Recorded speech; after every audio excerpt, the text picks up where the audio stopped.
Hey, what's up, everybody? It's Luke, and you're watching Luke the Gathering. Thanks for checking out the channel and hanging out with me for just a little while. I just got back from Friday Night Magic at Davis Cards and Games. It's my local card store. I love going there for Magic. And last week we had our last sort of Lord of the Rings regular tournament, which I'm sad about, but I knew this coming in because they were saying they were having a hard time restocking the product, and they did. And today I went there, they didn't have any Lord of the Rings whatsoever, totally out. And so, they went with other things. They talked to players at the store, and they were asking what people wanted to do. And some people suggested Modern Horizons 2, which is one of my favorite sets. So we did that tonight, and it was glorious. It was great. It's amazing drafting Modern Horizons 2. You could really tell the power level was so much stronger than standard sets. The synergies that could be had were just amazing. The cards, just the things you can do, and like all the triggers that kind of pop off. It was just incredible. Now, I've drafted Modern Horizons 2 before, but it was when I was extraordinarily new to Magic, because it came out shortly after I started getting into Magic. It was one of the first sets I really heavily purchased, and I'm glad I did, because so many great cards in that set, including Fetch Lands, and Ragavan was in there. Lots of things. Chatterfang, which is my commander, one of my favorite commanders to play. So lots of great things in Modern Horizons 2, and I was so excited to be able to draft it this week. If we could do it again, I would love to do that. But I think next week we're slated for Kamigawa Neon Dynasty, which is fine. I'm not a huge Neon Dynasty fan, but I think that's what's coming up. And then I think Dominaria Remastered, which I'm looking forward to as well. I think those are great sets to draft, and I think we'll have a lot of fun. But, man, drafting Modern Horizons 2 was just something else. It was just really great. The power level was really high, and I went 2-1. I think I was 5th overall out of 15 or 16, however many people were there. I think, it was 16 because we had 2 pods of 8, so 16 people were there. The game that the round that I lost, it was really close. I felt really good about my deck, and it did well, and I can't wait to share it with you, because when it popped off, it popped off. And the one person who kind of was able to overcome my deck, they did a great job. They knew what to do. They sideboarded in some cards, which really helped take this deck down. But again, it was still very, very close. And so let's take a look at the cards and then some of the packs I got. Actually, they gave me a Yu-Gi-Oh pack to open. Actually, as a joke, when I said, I'll take it. I'll open up this Yu-Gi-Oh pack. First ever Yu-Gi-Oh pack here on the channel. So we'll see what we get in there. You can let me know if I got anything good if you're a Yu-Gi-Oh player. Okay, let's see the cards. All right, well, here is the deck. As you can see, it's Lorehold. Everyone hates it when I call it that, Lorehold. That's the Strixhaven school. It's Boros, red and white. So, luckily enough, I got 2 of the Rustvale Bridges, which are the artifact lands, indestructible land. Taps are red or white, but they come in tapped, unfortunately.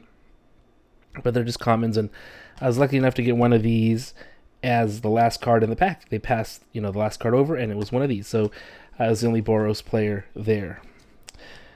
The synergies in this set are insane, and I think I read an article just to kind of prime myself before the draft, and I read that, try to draft the synergy, try to get a synergistic deck. And I did. And the one that I found was in Boros, and it was with the modular cards. These cards are insane. So here's a 2-drop, modular 2, which means you get to put 2 1/1 counters on it. It's a 0/0. But what happens is when this dies, you can put its 1/1 counters on a target artifact creature. So if this thing dies, you just scooch its artifact or its +1/+1 counters to something else, which is so cool. And so, even if they have a removal spell that just, destroys the creature or he dies in combat, those +1/+1s, they still have a usefulness. And it was frustrating to a lot of my opponents because they had a tough time, They kill the creature, but the power was still left on the board. And so my goal was to draft lots of artifact creatures, and if they had modular, I was drafting it. So we had Arcbound Whelp. This is awesome. It's a dragon for 4. It has fire breathing. That means it gets +1/+0 when you pay red. Also modular 2. So it comes in, it's a 2/2 flyer with fire breathing. And when it dies, it passes off its tokens or its counters to another artifact creature. Arcbound Tracker was really good. This is a menace. And then whenever you cast a spell other than the first spell, it gets a +1/+1 counter. So really nice there. I got 2 of them. That was great. This was my favorite, probably, the Arcbound Shikari. This is a gold creature, has first strike, and then when it comes in, you get to put a +1/+1 counter on each other artifact creature you control. So when this ETBs, bam, other creatures get a +1/+1. Not every creature, just artifact creatures, but oftentimes they're going to be artifact creatures. I got 2 of them. Some of my opponents were just totally sick of seeing that. The Ornithopter of Paradise is great. It's a mana dork. It's a flyer. It's an artifact creature. So when some of my modular guys die, they can just put the counters on here and have a flyer. Sometimes this flyer gets to 4/4, a 6/6, or maybe I should say 6/8, 4/6. Crazy good stuff here. We have the Mirror Scrapling. You can sacrifice it to put a +1/+1 counter on a target creature. So the nice thing about this is if they have a big creature that's coming in, you can chump it and then just, sacrifice it for value. It's done its job and it gives a +1/+1 counter to something else. Or if you need to defeat something in combat to stay alive, let's say if it was a trade situation, the Mirror Scrapling can even put in a block and then sacrifice itself. Just a lot of things you can do with it. Sanctuary Raptor. This wasn't that great in my deck. I think this would probably be better in like a blue deck. But I probably could have taken it out. But it's a flyer, still. And it can still accept modular +1/+1 tokens. So I guess it was fine. But the second part of this, which says whenever this thing attacks, if you control 3 or more tokens, it gets +2/+0 and first strike until end of turn. Those are great stats that it can get boosted with, but that never happened because I didn't really have that many tokens. Tormod's Cryptkeeper was great too. It's a 3/2. You can exile a graveyard with it. Never did that. Just was a nice attacking artifact creature again. It can accept +1/+1 counters from the mod creatures. So great, and its vigilance. Barbed Spike was really great. This actually makes a Thopter, 1/1 flying Thopter when this comes in, and just becomes a 2/1 thing in the air, and you can just equip it to other stuff, later on if you need to, or you can sack it. Some things can be sacked. Marble Gargoyle, again, flyer. This one gets a more defensive. If you want to pay 1, maybe you can have it live during combat. Lightning Spear was really great. It actually provides trample. So once you get a lot of +1/+1 counters on something, if you give them the Lightning Spear, boom, then you can actually get that damage in. Plus, you can sacrifice it to give 3 damage to any target, which means you can give it to their face. You give it to creatures. You can do whatever you need to do. This is awesome. Healer's Flock. I was debating whether to put this in, but I decided actually 2 of them. I was like, I'm going to get 3 white. I can get 3 white. And I had this card in play often. It's annoying. It's a 3/3 flying lifelink in the air. So, very dangerous card. Was really helpful to me. Again, but here's the other one. I had 2 strikes. So I actually want to just sub these out. These guys were okay. Affinity for artifacts. It means, they cost 1 less for every artifact that you have out. You can actually pay 1 and sacrifice an artifact, and it deals a damage to each target. I thought that was going to be much more impactful than it was. Maybe at the end of the game, you just sack everything you have that's on the board to maybe do the final damage you can do to a player. That didn't happen. That was sort of the dream with this card. I did get it out, but 3/3 is still pretty weak. I probably could have taken 1 out at least. That's probably the smarter idea. Piercing Rays was great. Exile tap creature for just 2. You can pay 2 and a white to reveal it from hand. Tap a target untapped creature once per turn as a sorcery. Unbounded Potential is really cool. You could add +1 counters to 2 creatures, or you can proliferate, or you can do the Entwine cost. If you pay the Entwine cost with the regular cost, you can do both of those things. I thought it was a great trick, so I put 2 in. Foundry Helix is really cool. You can sack a permanent and it deals 4 damage to any target. So you can sack a land, you can sack a little creature, you can sack something that's been enchanted, tap down, and if it's an artifact, you gain 4 life too. Blacksmith skill is great, helps you survive, gives you indestructible and hexproof. And since most of my things are artifact creatures, they usually get +2/+2 as well, just for 1 mana. Here's a bomb. This actually only came out game 1, but I mean, they couldn't stop it. Serra's Emissary, flying, 7/7/4/7. When it enters the battlefield, you can choose a card type. It could be like creatures or whatever. And then you and the creatures you control, so that's everybody, has protection from that chosen card type. That's just insane. But as good as this card is, I thought Zabaz was even better.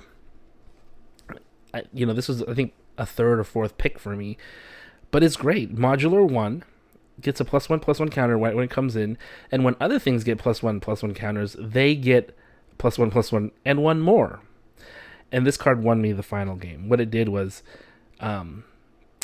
you can pay to destroy your own artifacts. And what happened was all my stuff got tapped down with dumb enchantments. That just made it so that they couldn't do anything. But they all had all my counters on them. And they tapped out to attack me. And they forgot. They didn't know. And I just started to destroy my own artifacts with this card. All of the +1/+1 counters modulated onto Zabaz. And he flew in and won the game. So Zabaz, the hero, little legendary artifact creature. That's why he's legendary. 1 drop. Amazing. Just a fun card to have. Here's the sideboard. Check it out. It's a Scalding Tarn Retro Frame. That is gorgeous. This was pack 3, pick 1. I just saw it. I was like, okay, gotta take it. Didn't play it. I guess I could have played it to grab a mountain. Didn't do it. Food token, clue token. Unholy Heat was something I could have put in. Altar of the Goyf. Another Crypt Keeper. Fodder Tosser would have been kind of fun, I guess. Salvaging would have been, I think, okay. Another Lightning Stone. Maybe I should have put that in. Brainstone, another skill. And then just some other things from the packs that day. Or today. Great deck. Went 2-1 with it. Really, I think it could have been a 3-3-er, but it is what it is. Okay, we got Legend of Blue Eyes White Dragon. I think this 25th anniversary pack from Yu-Gi-Oh! We'll do that last. Let's do the Phyrexia pack. And then we'll go to Modern Horizons. And then we'll do the Yu-Gi-Oh! Pack last. Okay, we got a beautiful Phyrexian black and white art there. A poison counter. Always fun. Maze Skull Bomb is our foil. And then, okay, we got a land, a Blackcleave Cliffs. Come in tapped unless you control 2 or fewer other lands. You can add black or red. Blackcleave Cliffs. Sawblade Scamp. Halbeard. War Whip. I think that's going to be it. Those were uncommons there. Slash, an island, and then the artwork. Okay, so nothing crazy out of that. We have our Modern Horizons 2 draft pack as a prize. Let's see. Ooh, I didn't see this in the draft. Skophos Reaver. Wouldn't have done much for me. Another Kolos. Didn't see that one either. The Bridge. Disciple of the Sun. Constable of the Realm. Scour the Desert. Sweep the Sky. Zuran Orb. Okay, we got Void Mirror is the rare from this pack. Whenever a player casts a spell, no color mana is spent to cast that, counter it. Ooh, this would suck for the Eldrazi, wouldn't it? I think that would really be terrible for the Eldrazi. But anyways, there's that. And here is our final pack. I have no idea. Legend of Blue Eyes White Dragon, 9 cards per pack. Oh, look, it's Yu-Gi-Oh! Yu-Gi-Oh! On the channel. Okay, we got Frenzied Panda. I'm just going to do every card. Electro Whip. Laser Cannon Armor. M Warrior #1. Final Flame with sort of foil on it. M Warrior #2. A Forest. Kurama. And a Dragon Treasure. So I don't know if any of these are good. Which one's like rare? Is that rare because it has foil on it? I have no clue. But there is a Yu-Gi-Oh pack just for fun. Thanks for watching, everybody. I'll see you next time.